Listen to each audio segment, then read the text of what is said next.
யாரோட கூட்டணி நாம் வைக்க வேண்டும் என்ற முடிவை எடுத்து விட்டாச்சு.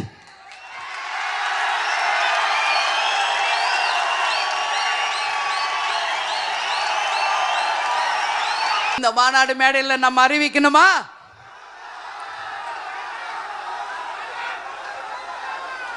அறிவிக்கணுமா? அறிவிக்கணுமா?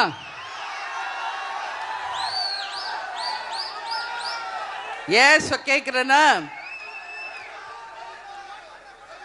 நம்ம இவ்வளவு நாள் சத்திரியனா வாழ்ந்துட்டோம், இனிமேல் சாணக்கியத்தனமாக நாமளும் வாழணும். இன்னைக்கு ஆண்ட கட்சியும் ஆளுங்கட்சியுமே யார் யாரெல்லாம் கூட்டணி என்று அறிவிக்காத போது, எங்க அப்பா உலகத்துல தோசையை திரி போட்டு பாத்திருக்கேன், இப்ப இட்லியுமே திரி போடுறானே.